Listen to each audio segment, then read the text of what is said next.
Minority के हालात पर नजर डालता लोकप्रिय प्रोग्राम अधूरे ख्वाब हर हफ्ते की तरह इस बार भी लेकर आया है एक और शहर के मुसलमानों का लेखा जोखा। आज हमारी टीम पहुंच चुकी है राजस्थान प्रदेश के पर्यटन शहर कहे जाने वाले बूंदी शहर में,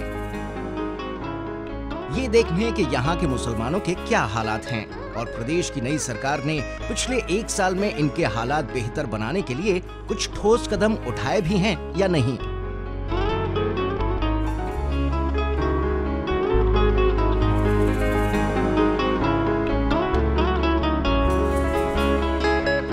अधूरे ख्वाब की टीम सबसे पहले पहुंची बूंदी शहर में।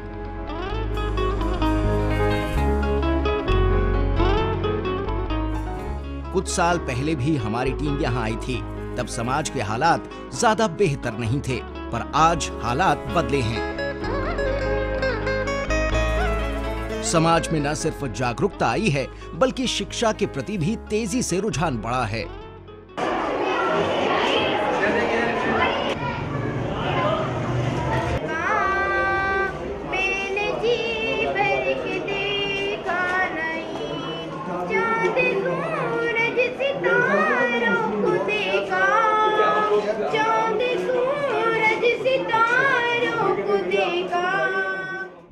शहर के मुसलमान अब अपने बच्चों को कम उम्र में दुकानों पर बैठने की बजाय स्कूल और मदरसों में भेजने लगे हैं ताकि ये तालीम हासिल कर अपना मुस्तकबिल बेहतर बना सके। बूंदी शहर में स्कूल कॉलेज के अलावा कई दीनी और दुनियावी मदरसे संचालित किए जा रहे हैं। ज्यादातर मदरसे मदरसा बोर्ड से पंजीकृत हैं।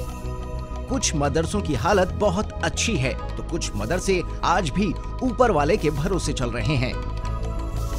हमारी टीम सबसे पहले पहुंची ख्वाजा गरीब नवाज के नाम से चल रहे मदरसा बोर्ड से पंजीकृत एक मदरसे में। कागजों की बात की जाए तो इस मदरसे में कुल 76 बच्चे हैं, पर असल में हकीकत कुछ और ही है।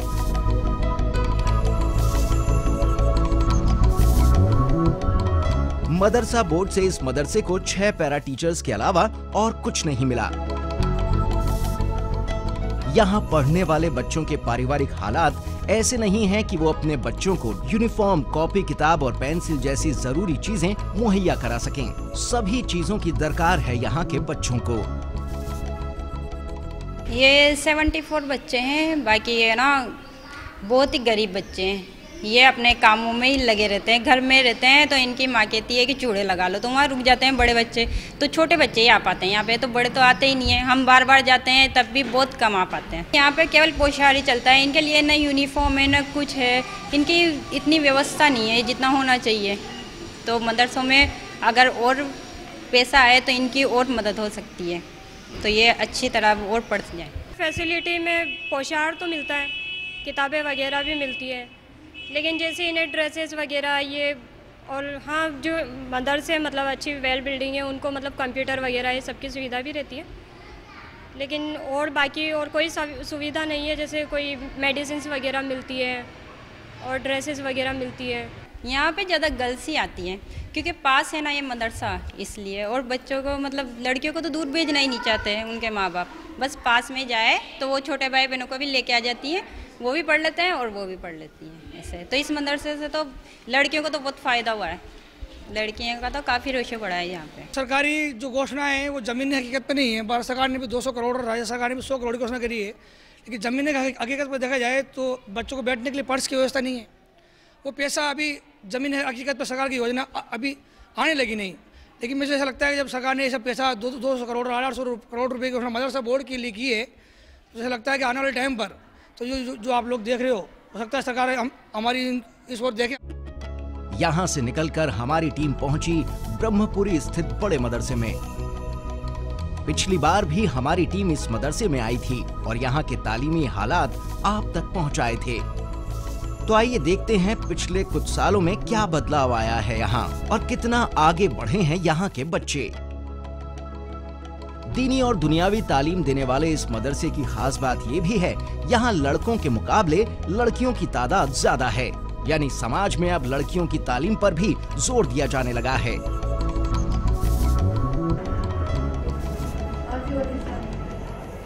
was crossing a pool. युवा पुल को पार कर रहा था. Its reflection. ज़्यादातर बच्चों की तादाद इस स्कूल के अंदर काफ़ी है और वजह यह है कि जो बिलो पावर्टी गरीबी बच्चों में जो परिवार में मिडिल क्लास के हैं वो बच्चे ज़्यादातर यहाँ आते हैं. हमारी पूरी कोशिश होती है अपर क्लास के बच्चे ज़रूर पढ़ सकते हैं, उनके माँ बाप पेरेंट्स एफर्ट करते हैं, लेकिन ये जो बच्चे हैं हम चाहते हैं कि इन बच्चों को दीनी और दुनियावी तालीम दी जाए ताकि ये अपना मुस्तकबिल बना सके, अपने कौम को सुधार सकें. यहाँ पर लड़कियाँ ज़्यादा अच्छी उससे निकली 80% से. अभी पिछले साल भी 80% से बच्ची ही निकली हैं. बच्चियाँ बच्चों से अच्छा वो दे रही रिजल्ट. पहले से जो है पब्लिक में भी इसको जो है तालीम को तवज्जो दे रहे हैं और पहले से जागरूक हो गए और यहाँ के बच्चों को जो है मदरसों में स्कूलों में सब जगह भेजते हैं. और हमारी जो ख़ास तौर से हमारे पास जो है बच्चों की तादाद जो है हमारे पास मदरसे में दाखिला ज़्यादा लेती है. मदरसे में 500 बच्चे पढ़ रहे हैं. पहली क्लास से लेकर 8वीं तक बच्चों को मदरसा बोर्ड से और गवर्नमेंट की तरफ से पोषाहार मिल रहा है. 12 टीचर पैरा टीचर्स हमको मदरसा बोर्ड से मिले हुए हैं जो 8वीं तक के हैं और किताबें फ्री मिलती है. बाकी 9वीं 10वीं 11वीं 12वीं को किताबें हम मदरसे की तरफ से देते हैं. फीस बच्चों से नहीं ली जाती है. मिनिमम 200 रुपया साल का एक गिफ्ट टाइप का उनसे लिया जाता है.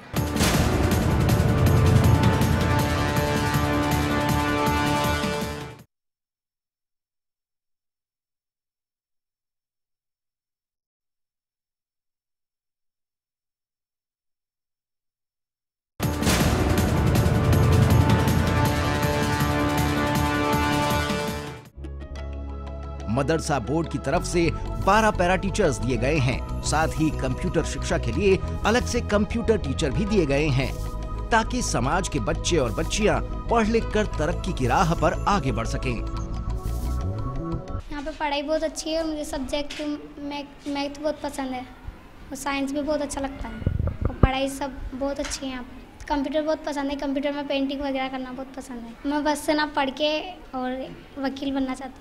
कंप्यूटर अभी अपने पास चार ही हैं तो मतलब पूरी तादाद में कंप्यूटर नहीं सीख पा रहे बच्चे. इसकी तादाद बढ़ाने की कोशिश में लगे हुए हैं तो कम से कम 10 तो हो ही जाएँ तो एक साथ ही आधे बच्चे भेजें अपन, ज़्यादा उससे फ़ायदा पहुँचेगा बच्चे को. इस मदरसे के अच्छे हालात इस वजह से भी हैं कि यहाँ का पढ़ा लिखा तबका समाज की तालीम को लेकर संजीदा हुआ है.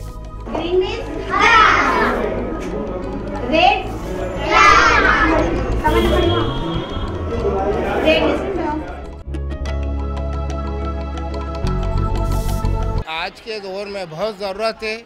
हमारा मकसद ये है कि बच्चों का ये हम कॉलेज बनाएं और उसमें बच्चों के लिए साइंस कॉमर्स आर्ट्स तीनों विषय रखें, क्योंकि बच्चे बाहर तो पढ़ सकते हैं कॉलेजेस में, लेकिन हमारे यहाँ की फैमिली बच्चों को पढ़ाने में ज़रा झिझकती हैं. लिहाजा हम चाहते हैं कि ये एरिया हमारा जोग्राफिकली बहुत अच्छा है. हम चाहते हैं कि बच्चों का कॉलेज बनाएं. कोशिश कर रहे हैं, पूरी कोशिश करेंगे. जब मैं शुरू में इस मदरसे में आया था उस टाइम ये 8वीं तक था, पहली से 8वीं तक, और सिर्फ 100 बच्चे थे. उसके बाद शुरुआत हुई, सेकेंडरी कराई, सीनियर सेकेंडरी कराई, मदरसा बोर्ड से इसको रजिस्ट्रेशन करवाया और ये बिल्डिंग्स जो थी सिर्फ ये छोटी सी छत थी नीचे जिसके किवाड़ भी नहीं थे, उनके सबके जो है ये मॉडिफिकेशन करवाया. हालात तो पहले से बहुत बेहतर हुए हैं और हमारे जो है मदरसे में जो है बच्चों के एडमिशन भी ज़्यादा हुए हैं और रिज़ल्ट भी जो है हमारा 100% सीनियर वगैरह का चल रहा है. इस साल भी सीनियर का जो है 100% रहा है. और पढ़ाई तो बेहतर है ही पहले से. कोशिश हमारी यही जारी है कि भाई उन बच्चों का जो है अच्छे तालीम मिले.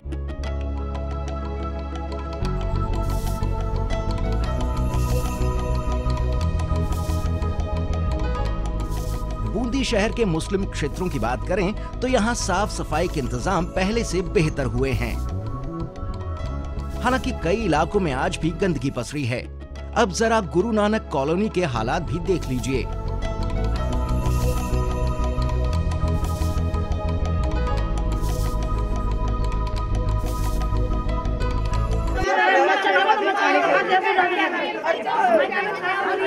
गाड़ी में निकलते हम, हमारे बच्चे बीमार हो रहे हैं, हम खुद बीमार हो रहे हैं। हमारी सफाई करनी चाहिए। कोई सुनाई नहीं करे। हम 50 दफे चलेंगे मगर हमारी कोई सुनाई नहीं करे। दरखास्त दे दी, चेयरमैन के पास चलेंगे।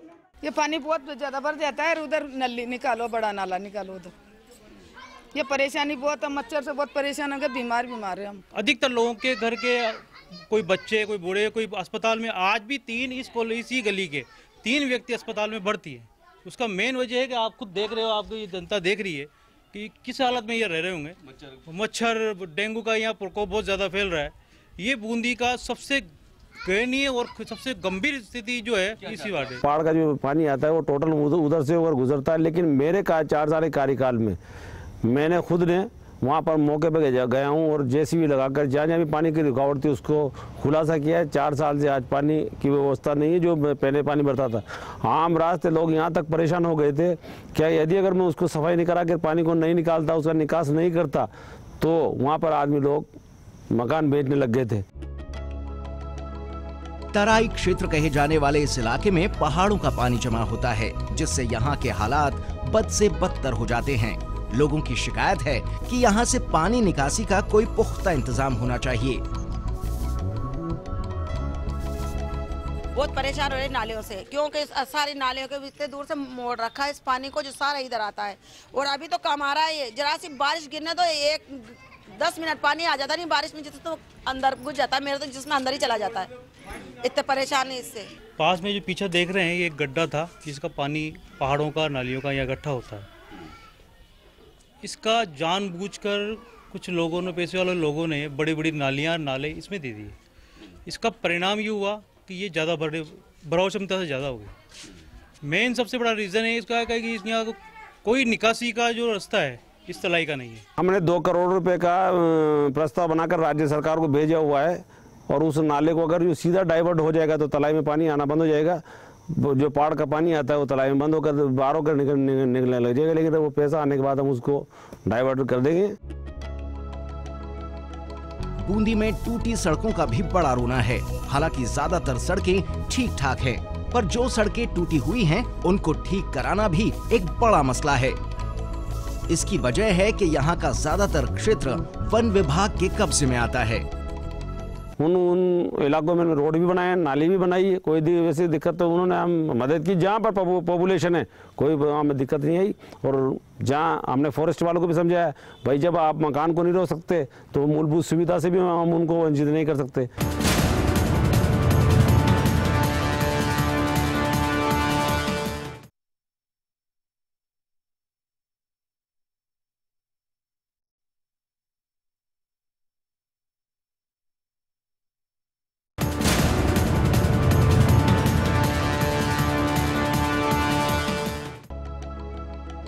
बूंदी में अल्पसंख्यक समाज कई पेशे से जुड़कर अपनी रोजी रोटी चला रहे हैं। ज्यादातर मुस्लिम परिवार लाख की चूड़ियां और बीड़ी बनाने के काम से जुड़े हैं।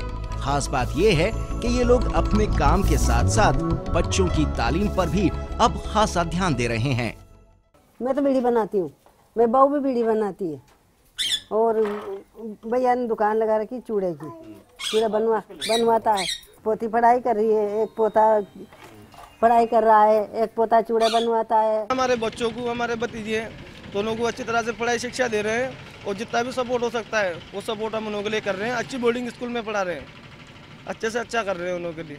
बस ये जो मुसीबत हमने उठाई है वो हम हमारे बच्चों को नहीं उठाने दे रहे। यह सबसे बड़ा चूड़ों का कारोबार है और सेकंड नंबर पे आता है बीड़ी कारोबार, जो कि बूंदी के मुस्लिम आबादी के अंदर ये रोजगार इस पर निर्भर है। और सरकार अगर इस रोजगार पे एक बड़े लेवल पे इस पर ध्यान दे तो यहाँ के हर मुसलमान युवक को एक रोजगार मिलने का पूरा संभावना है। मगर सरकार इन बस्तियों पे और इन रोजगारों पे कोई ध्यान नहीं देती और ऐसी योजना भी नहीं है कि मुसलमानों को यहाँ और अच्छा कोई रोज़गार मिल सके। सिर्फ ये अपने 2 ही कारोबार पर निर्भर है। रोज़गार के लिए बूंदी हर तरीके से कमज़ोर है। यहाँ कोई इंडस्ट्रीज़ नहीं है, कोई बड़े मार्केट नहीं है, कोई अपना इसका प्रोडक्ट नहीं है, कोई अपने यहाँ से कोई चीज़ निकल कर नहीं जाती। पढ़ाई के लिए भी हमें यहाँ से शिफ्ट कोटा होना पड़ता है। एजुकेशन के उतने बेहतरीन इदारे नहीं हैं, ना ही इस्लामिक हैं और ना ही सांसारिक हैं। उस बिना पर एजुकेशन के मामले में पिछड़ा हुआ है। यहाँ का एक बड़ा तबका मोटर मैकेनिक और वेल्डिंग के काम से जुड़ा हुआ है, पर इससे भी परिवार का खर्चा पूरा नहीं चल पाता। आए दिन कोई ना कोई समस्याएं सामने खड़ी रहती हैं।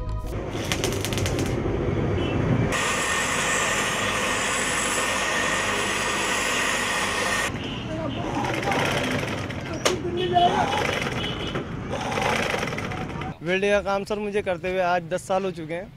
हालांकि मैंने 11 साल की उम्र से मैं काम कर रहा हूँ। घर की परेशानी को देखते हुए ज़्यादा पढ़ाई नहीं की और काम में लग गया और 10 साल से मैं काम कर रहा हूँ। और समस्या ये है कि सर क्या नाम से महंगाई बहुत ज़्यादा हो रही है। घर गृहस्थी में सही तरीके से खाना न खा पा रहे हैं। हर चीज़ की बहुत ज़्यादा संकट आ रहा है। बच्चों की पढ़ाई सब में तो क्या है, इस चीज़ को देखते हुए जल्दी से जल्दी काम धंधे पर लगे और घर परिवार को संभाल रहे हैं। एजुकेशन के लिए पैसा नहीं था मेरे पास, क्योंकि मध्यम परिवार से हूँ मैं, तो इतना कवर नहीं कर पाया। तो वो क्या, ये जो पढ़ाई की मैंने 10th तक पढ़ाई की मैंने, तो ये भी मैंने अपने बलबूते पर ही की है। हमारी मेन प्रॉब्लम ये है कि हमें यहाँ पे दुकानें स्थायी की जाए, ताकि हम जो हमारी रोज़मर्रा की जो ज़रूरतें हैं उन चीज़ों को पूरा कर सकें। हम ये मानिए आपके 15 दिन 20 दिन निकलते हैं, यहाँ पे कभी अतिक्रमण दस्ता आता है, कभी क्या आता है, कभी क्या आता है, हम लोगों को मतलब परेशान किया जाता है। 161 बीघा जो उस प्रस्तावित भूमि में है, तो हम ये चाहते हैं उस 161 बीघा पे ही प्लान काट दिया जाए। और गवर्नमेंट में आशा करता हूँ और उम्मीद रखता हूँ इस बात को कि गवर्नमेंट इस तबके की बात को रखेगी, और वर्तमान सरकार अगर वाकई विकास के मुद्दे को लेकर चल रही है तो इस मुद्दे को जरूर करेगी। बूंदी में वक्फ की भी बड़ी जायदाद है, पर यहाँ की जिला वक्फ कमेटी इस ओर ज्यादा ध्यान नहीं देती है। वन विभाग का जो मैटर है सर, वो तो ये है कि आधी बूंदी वन विभाग के अंदर है। अब जो दरगाह की ज़मीन है या वक्फ बोर्ड की ज़मीन है, तो ऑलरेडी सारी वक्फ उसमें वन विभाग में है। अब ये वन विभाग से जब निकले तो आगे उसमें डेवलपमेंट का कोई भी प्लानिंग है तो उसके बाद ही कोई प्लानिंग सेट उसमें हो पाएगी। वन विभाग की वजह से अपने मीरा साहब जाने का जो रोड है, तो यूँ मानो कि ये 60% बना हुआ है, 40% में कुछ काम बाकी है, बाकी वन विभाग होने नहीं देता। इन तमाम अधूरे ख्वाबों के बीच बूंदी में एक ऐसा रूहानी मरकज भी है जहां आकर लोगों के अधूरे ख्वाब पूरे होते हैं। हम बात कर रहे हैं मीरा शाह रहमतुल्लाह की दरगाह की। पहाड़ों के ऊपर स्थित इस दरगाह से न सिर्फ यहां आए लोगों की मुरादें पूरी होती हैं, बल्कि ये दरगाह कौमी एकता की भी एक मिसाल है। ये शहर की खुशनसीबी है कि यहाँ पे इतने ज़्यादा बुजुर्ग हैं और बेहतरीन इत्तेफाक वाला ये शहर है। नज़रिए से देखने से नज़र में भी खूबसूरत है। यहाँ के लोग भी खूबसूरत हैं, उनके दिल बहुत खूबसूरत हैं, बहुत प्यारे अंदाज में एक दूसरे के साथ जीते हैं, और ये शहर अभी तक अमन का शहर रहा है। यहाँ पर एक नारा लगाया जाता है, दालू गोरू रंग जी की और मदद मीरा साहब की। ये दोनों को एक साथ लोग यहाँ याद करते हैं। गैरों में भी आपका बहुत नाम है और इस्लाम में भी आप एक ऐसे बुज़ुर्ग हैं जो हज़रत गरीब नवाज़ के साथ तशरीफ़ लाए, और उसके बाद गरीब नवाज़ के जहाँ जहाँ जिनको भेजा तो आपको यहाँ मुंतकिल किया और आप यहाँ तशरीफ़ लाए। बूंदी शहर के ही नहीं, काफ़ी दूर दूर से लोग वहाँ आते हैं, और सिर्फ एक कौम ही नहीं, मुसलमान ही नहीं, हर कौम वहाँ होती है।